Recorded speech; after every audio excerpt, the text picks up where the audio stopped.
Welcome back to another episode of the King's Pulse podcast presented by the King's Herald. My name is Brendan Nunez, and today we are joined by James Plowright, the site content manager of All Hornets for SI, to get a little bit of perspective on a team that I think has some intriguing pieces as this trade deadline approaches.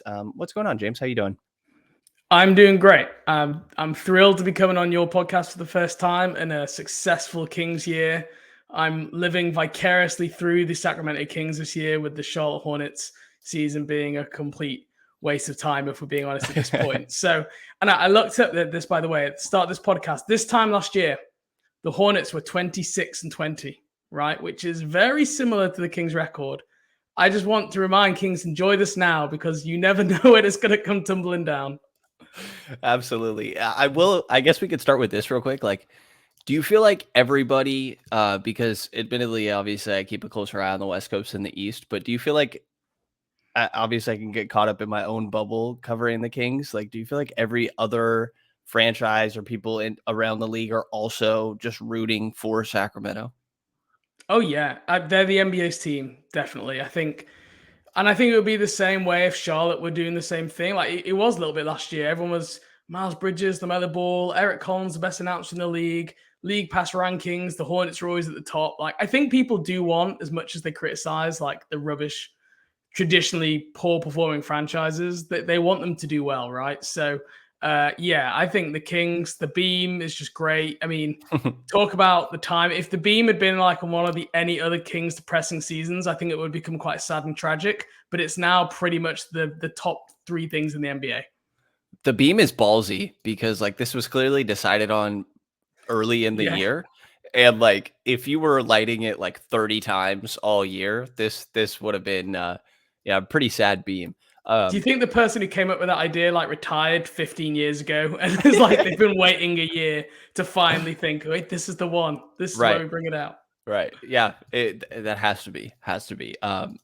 To start more vague, and I know you can take this in whatever direction you want, but what the hell has happened this year? I know that when I was going through kind of trying to recap off seasons, looked at Charlotte and I was like, man, they really didn't do anything.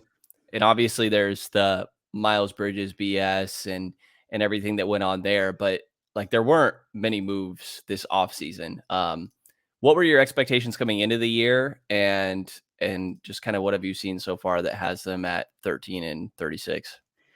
You're right. They did nothing in the offseason. They did nothing, but everything happened, is how I describe it, right?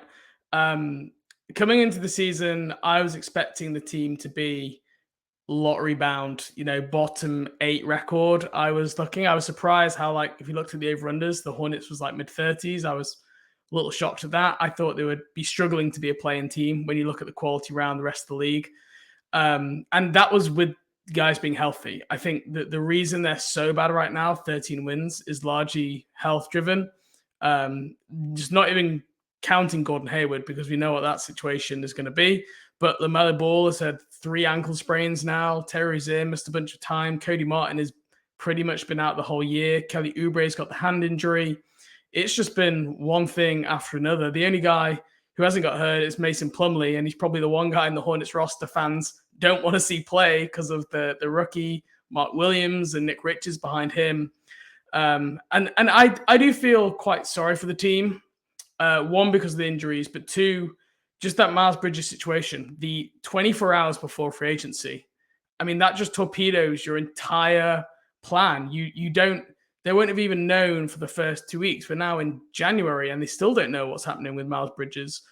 How can you go make long-term moves by long-term signings, etc., when you don't know if a guy is going to be in jail or not, who is probably the second best player in your team?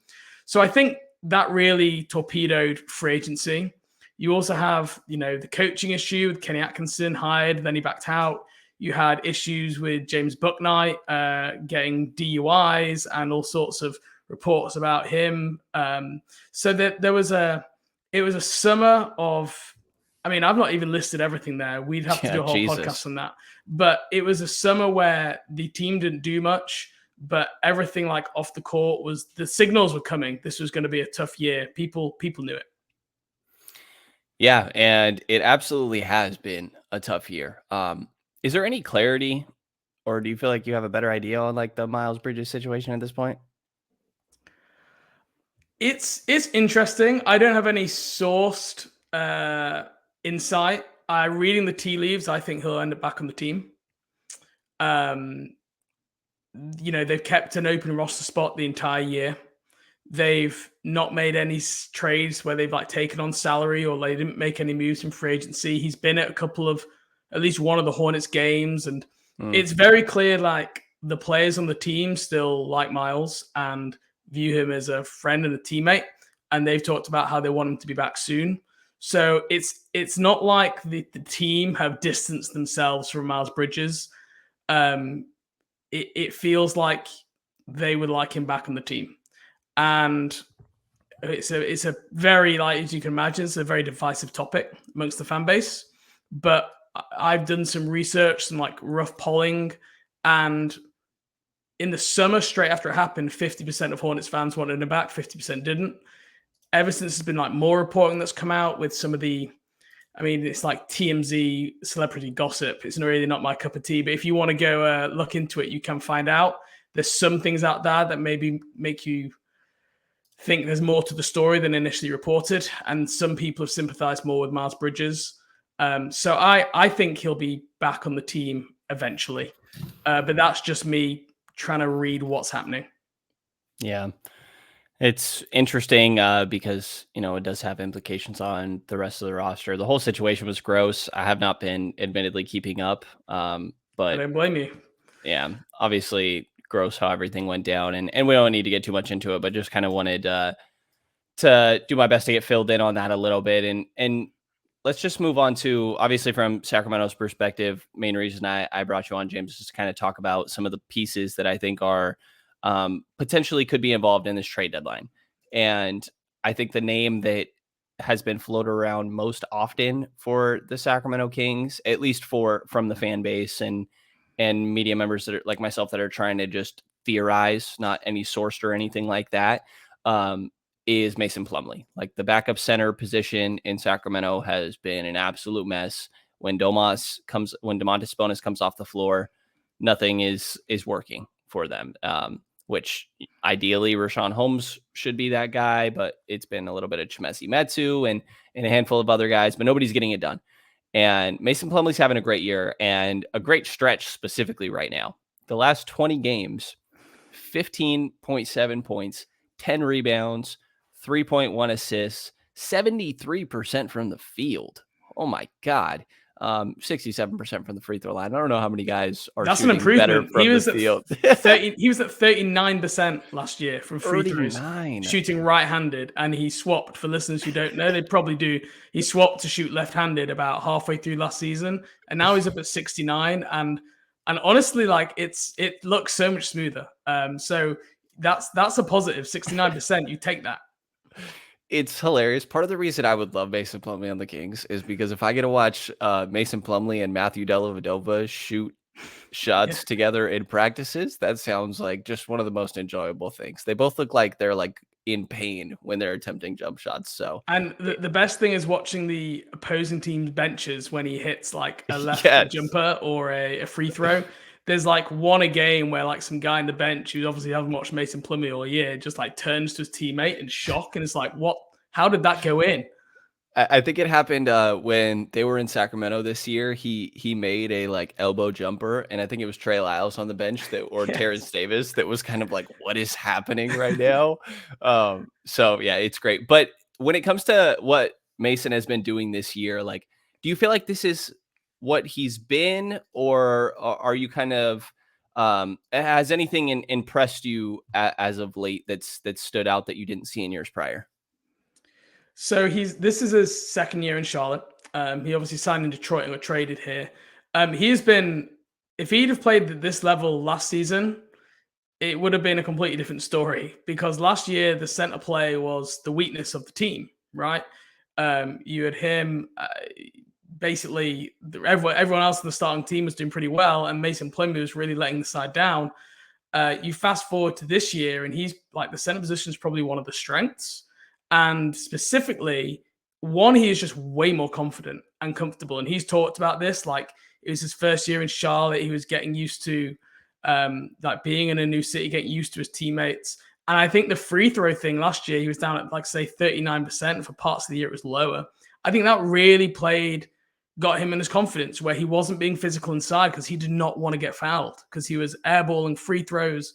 Whereas now he like wants to get fouled. Like, he has position, and he used to like jump up and then pass it out because he's like, oh, I don't want to shoot free throws. Whereas now he's initiating the contact and being much more aggressive inside.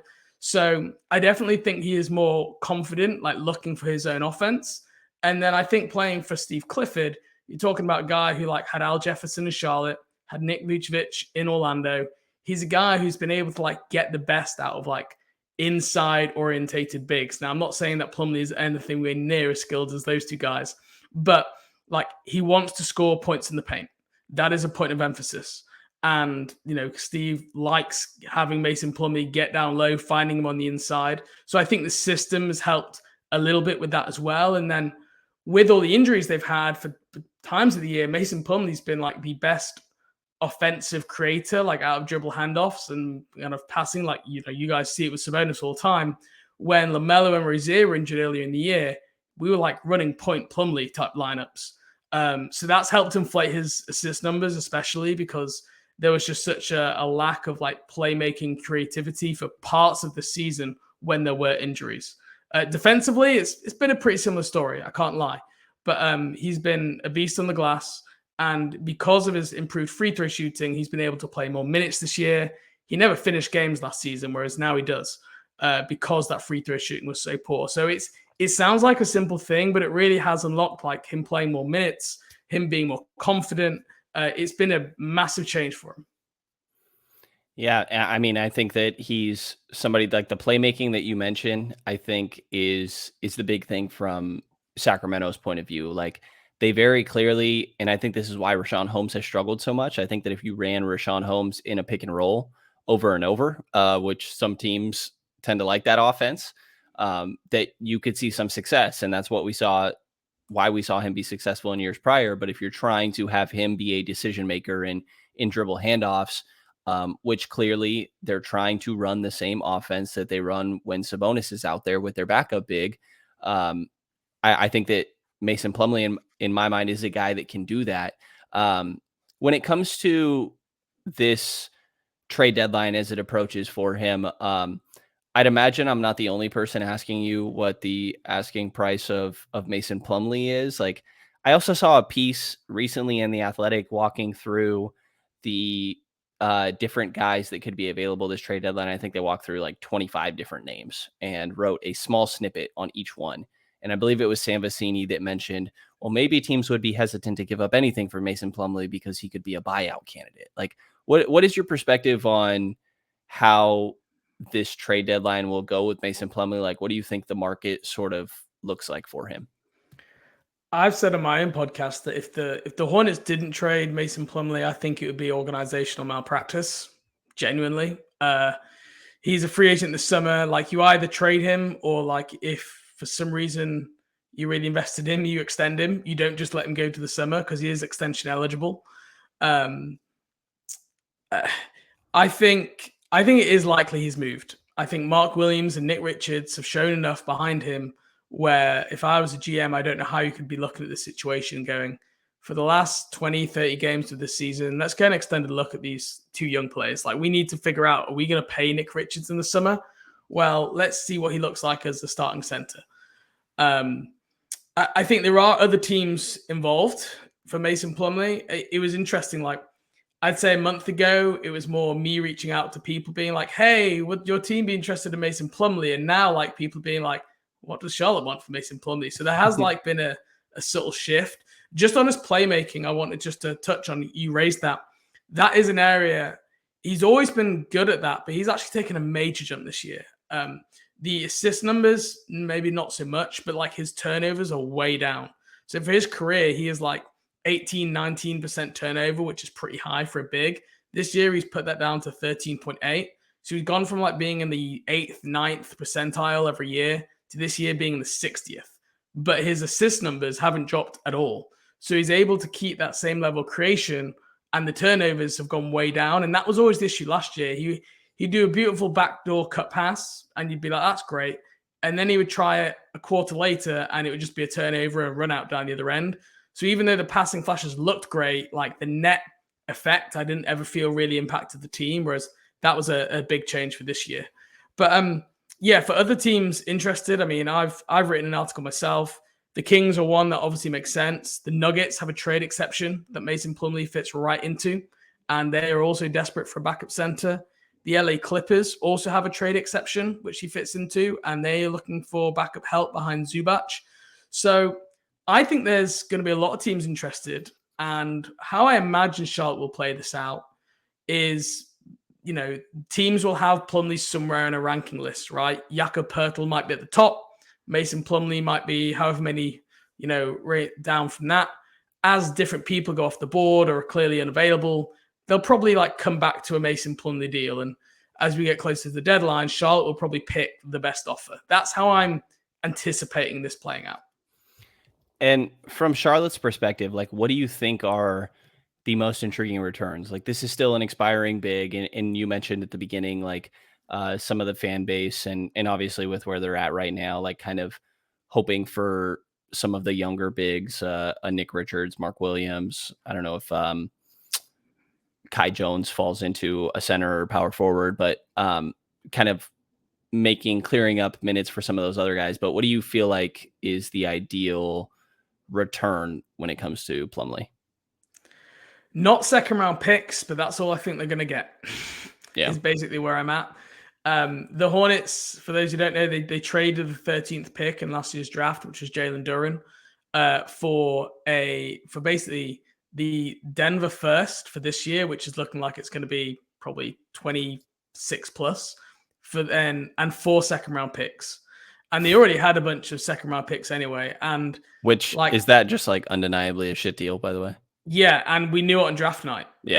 We lost our minds. It was very unclear at first what happened because it was all very complicated with Detroit, New York, and everyone. But it was even if you don't take Duren, you take AJ Griffin, you take Tari Eason, I don't know, just don't trade.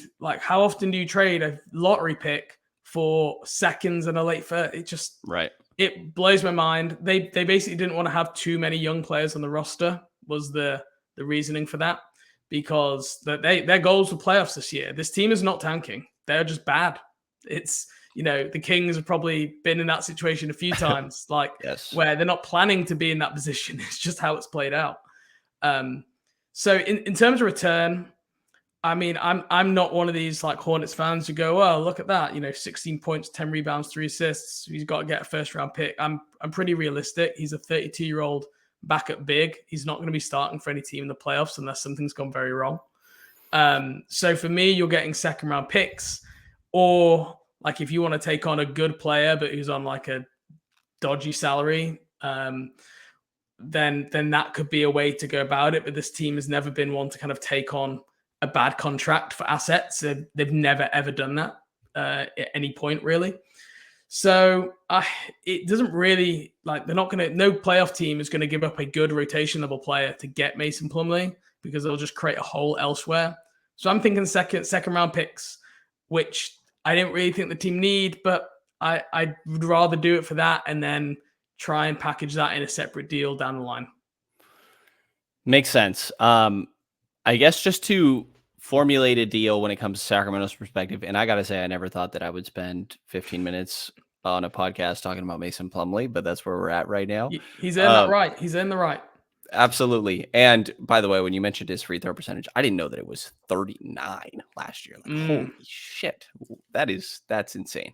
When it comes to the matching salary, to me, the 3 players that I'd expect Sacramento to have in conversations this year are Terrence Davis, Alex Len, and Richaun Holmes, right? And obviously Richaun isn't part of the conversation for Plumlee in my mind, but when it comes to the matching salary, and it would take one more player as well, but do you have a preference between Terrence Davis, Alex Len when it comes to positionally? In your mind, is taking back another big a preference compared to taking back another wing?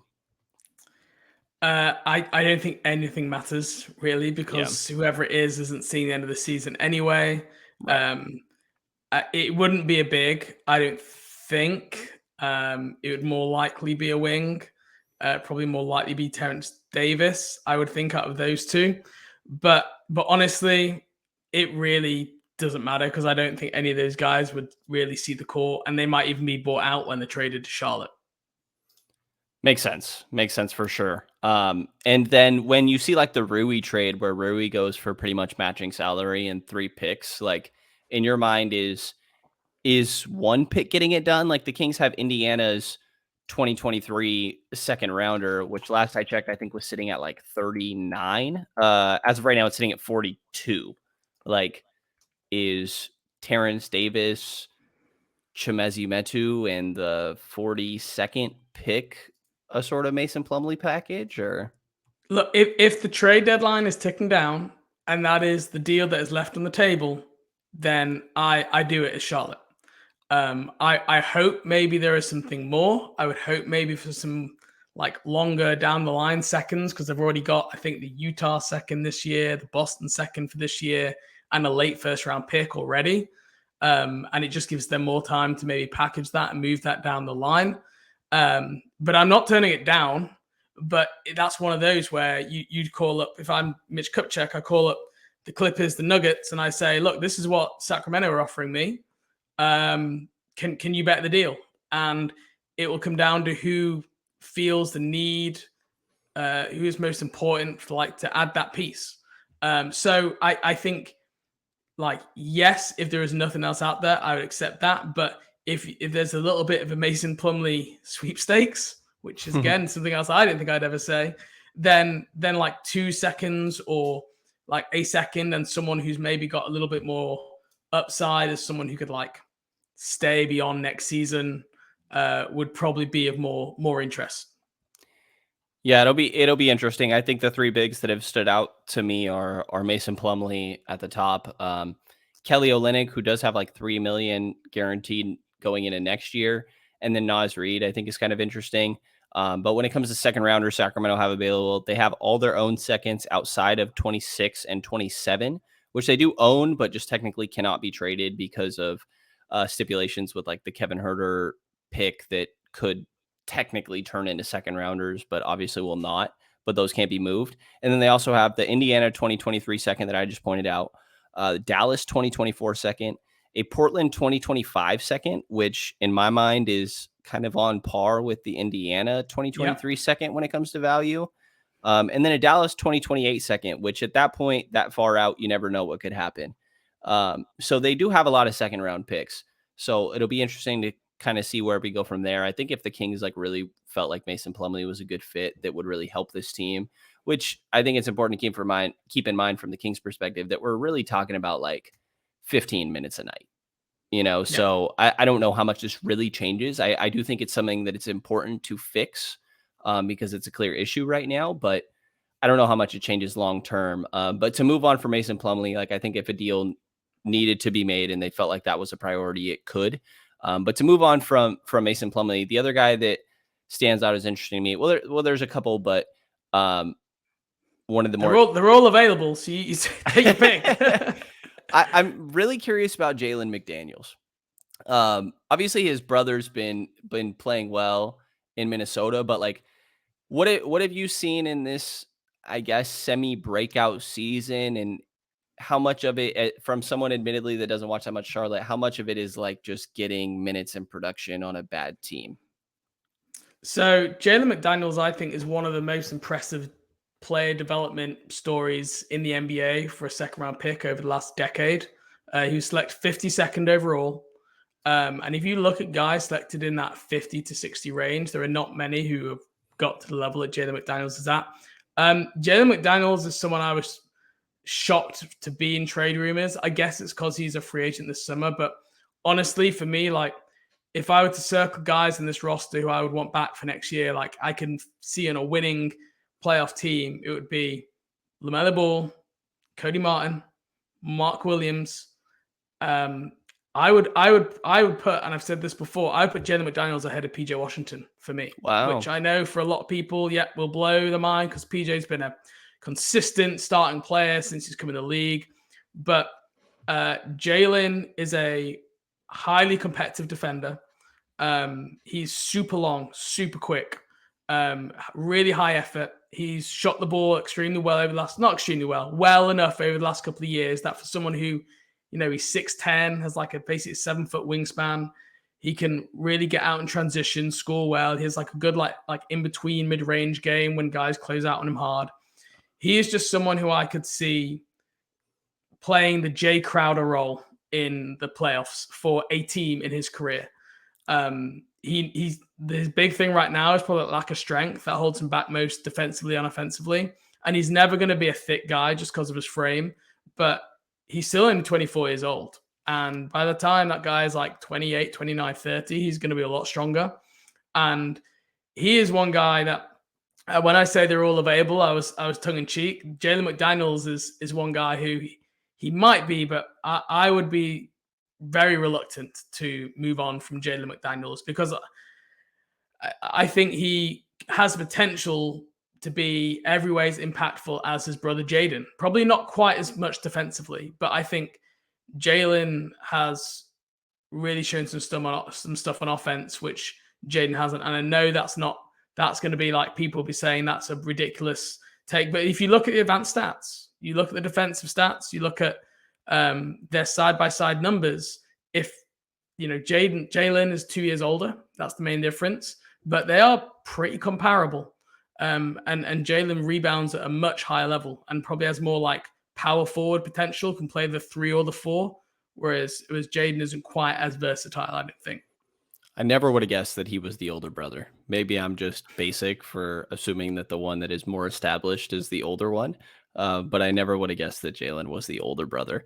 He's somebody that, like, I mean, people have clamored for Jaden. Like, the Kings need a 4 that is an impact defender because as good as Domas is, he obviously the majority of his impact is coming on the offensive end, and he has his defensive shortcomings. He's been a lot better than I expected, but he does have his shortcomings there. Like that's somebody that's really interesting to me. What do you think the reasonable salary is for him this offseason?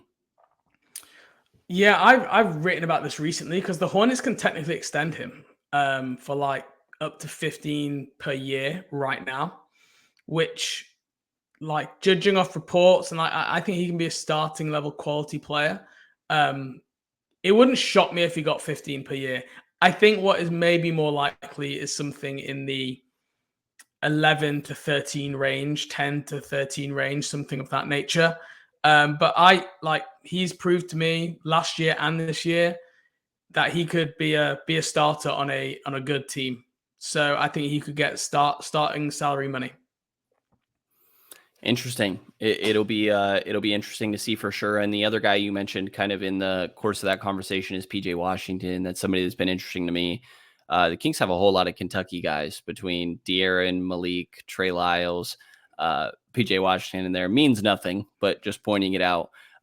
What do you think of PJ Washington when it comes to? I think offensively, I obviously have a lot of faith of him as a shooter, just play finisher rather than creator, which I think would be important for the Kings. But I'm curious, and correct me if I'm wrong on any of that. You obviously have a way better perspective there. But what do you think of him as a defender? He's a very good rim protector for a 4, which pairing next to someone like Sabonis pricks your ears up, right? Because he can offer a little bit of rim protection. The issue with PJ is he's really undersized. He's 6'7". So, like, he is a really subpar rebounder, and that's been a real disappointment for this Hornets team. And when he gets matched up against bigger guys, both on the glass and in like individual defense, he really struggles. And he's not great on the perimeter either. He's not great at moving his feet. He's kind of like a good weak side defender. When he's matched up someone like his size, he's actually like really good. He's actually defended Sabonis pretty well in the past. When Charlotte have played, when Sabonis was in the Pacers, he used to play him quite a bit.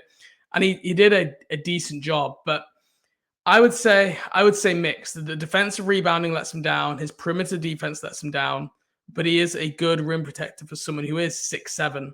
And he has like quick hands and he can like come up with like big defensive plays and big moments. But I would worry is like a starting front court, just the overall size of like Sabonis and PJ Washington. That would be my concern for the Kings. Yeah, it's interesting, and I guess like maybe my thought is maybe if you throw Keegan Murray in there, that helps a bit, but it's still not great size. It's more of like a if Harrison walks, you need somebody else to fill that. If Harrison Barnes walks, you need somebody else to sort of fill that. And Mm. PJ's been a guy that's been floated around. Yeah, I say size. It's not even. I'd say it's physicality. I'd Mhm. say that's the thing. It doesn't matter if you're 6'7" if you're PJ Tucker, right? But PJ has not shown like the force to body up people, to like really get into people in the defensive end. That's where I think the issue is. And I know that's one of Sabonis' strength, right? It's like super strong, super physical. Right. So maybe that would be a little bit better. But yeah, I don't know. I've not watched as much Keegan Murray on defense this year. I don't know if he would be like better taking the more physical matchup. I'm not sure. I don't think we are yet either. I think it's still all kind of hypothetical. I do like I like that I'm in a position where I can not worry too much about rebounding struggles when the Kings have the best rebounder in the league on their team with Sabonis. And Keegan has really emerged as a really good rebounder. I think he was at Iowa, and you didn't see that much at the beginning of the year, but you have seen it as of late. And I think that'll be a good thing moving forward.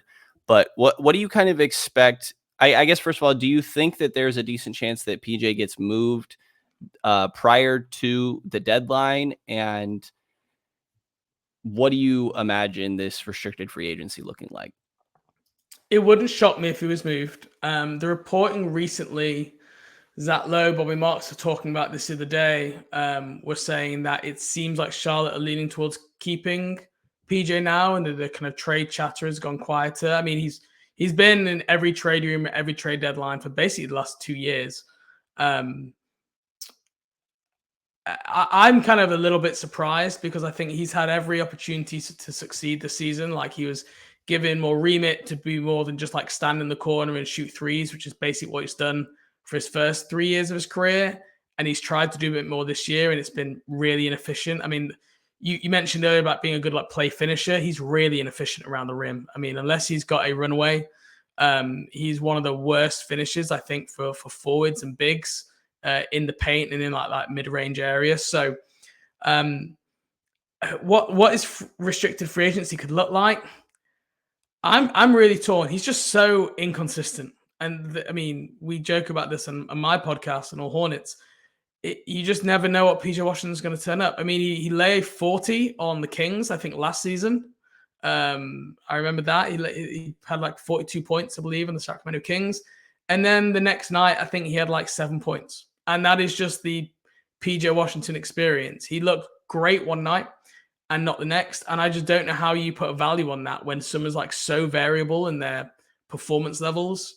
I'd guess somewhere in the like 13 to 18 million range, like slightly more than Jalen McDaniels, just because he's probably a bit more of a known quantity than Jalen, even though like on a playoff team, I actually think like Jalen McDaniels is a much simpler fit because of his rebounding, his defense. He plays a much like simpler brand of basketball, which if you're around high volume offensive players, you could just like plug really easily next to a good offensive hub. Yeah, it's definitely intriguing. I mean, I will say, like you mentioned, when I hear rim protection from before, it does perk my ears up, especially as a guy that can also shoot the three, even if he Yeah. does have his other limitations. So it's intriguing. But I don't want to keep you here for too long, so I'll leave you with this kind of last question that's fairly open ended. Like when it comes to the other guys on this team, which I know there's a handful of others, but like a Cody Martin, which Caleb Martin has blown my mind, by the way, this year. I've seen a lot more of him, admittedly, than Cody. Miami might be, even though Miami's had a little bit of a tough season for their standards, it's a little bit easier to watch them, I will say, than Charlotte. Um, and but when it comes to like Cody Martin or Kelly Oubre or like Gordon Hayward, or anybody else you want to throw in this mix, like who else do you expect to be pretty active in conversations? And is there anybody that stands out to you that like, man, some other team is going to get this guy and he's going to just totally thrive? Well, Jalen McDaniels would be that guy. If they'd moved Jalen, that would be a shock to me. The other kind of like most obvious name to probably mention is Kelly Oubre, right? Another expiring contract. He's out right now after left hand surgery. He's been playing with it for most of the season. Um, and the journey of Kelly Oubre in Charlotte was bizarre because last season he essentially just came in the game and gunned threes at like this ridiculous rate. And he actually shot it pretty well, but his defense was appalling. He very rarely attacked the rim, and he turned into like a 3-point marksman who was very high volume and pretty good efficiency. This year, if you told me like Kelly Ray's twin brother had come to Charlotte, I would have believed you because he just completely changed how he played. And he said that he settled too much last year and he wanted to be more rim focused. And all of a sudden this season, he was a downhill driver. He was getting to the rim like almost at will. He doesn't pass the ball. He didn't shoot the ball anywhere near as well from three, but I partly think that was to do with his left hand injury, which has been bothering him. And he's been much more engaged defensively. I think he was like top 10 in the league in deflections. He was leading Charlotte in deflections, like being super active. He's a great point of attack defender this season. There is a bit of a worry then, like, well, if he was that guy last year and this guy this year, what Kelly Oubre would you get if he went somewhere else? I think that's a fair question to ask. And he's like said he's happy in Charlotte and he wants to stay here. He said that before. And I think Steve Clifford, the head coach, really likes him. But look, he's an unrestricted free agent who is a wing who can defend, theoretically shoot, and is like a kind of like an athletic downhill driver. I can see a lot of teams needing that off the bench as a 6th, 7th man. So he's the other guy who I think could be moved. The hand injury complicates things. He's not playing right now. But for me, honestly, I actually think that helps his trade value. I'd rather him like get the surgery, be healthy for the playoffs than his performance levels being, continuing to tumble down. His shooting percentages go further down because he's having to play through this hand injury. You hope that you sell to a contender. Look, he'll be ready to go for like all of February, pretty much. I think it's trending that way. So I think Kelly, Mason are the most likely two to be traded. And then probably PJ Washington comes in after that. If not, Terry Rozier's name I've seen around. I wouldn't hate it if they did move Terry, but I think there's other dominoes to fall first. Yeah. Terry's on an interesting deal. Interesting. I mean, it's a big deal, but I'm a big Terry guy. I was a big Celtics guy prior to covering the Kings and admittedly have a little bit of love for Terry Rozier that still exists. So be interesting to see what happens there. You've got me all aboard Mason Plumlee and dreaming of Jalen McDaniels. But we will see what ends up happening. I really appreciate you, James. Again, anybody listening, James Plowright, at British_Buzz on Twitter, content manager for All Hornets and host of the All Hornets podcast as well. Any final thoughts or questions for me or anything like that, James, before we get out of here? No final thoughts. Yeah, just make sure you find us on Twitter. We're kind of one of the very few accredited Hornets content providers, so we were able to get access. We've got some good fun interviews lined up with some ex-Hornets and Bobcats players coming up as well. So if you wanna kind of dip your toe back into what it's like to be a disappointing NBA franchise, head on over to All Hornets. Yeah, if Kings fans needs to find a sort of comfort and familiarity, this might be the place to look. So appreciate you, James, and appreciate to everybody listening. Take a look at the Kings Herald for the work from myself. I just put out a piece on Keegan Murray's recent development, kind of turning heads, and all the other great guys and gals there. Take a look at their Patreon to support local independent Kings coverage. And if you enjoyed this episode of the Kings Pulse podcast, please subscribe, rate, and review. And hear from us again in the next couple of days.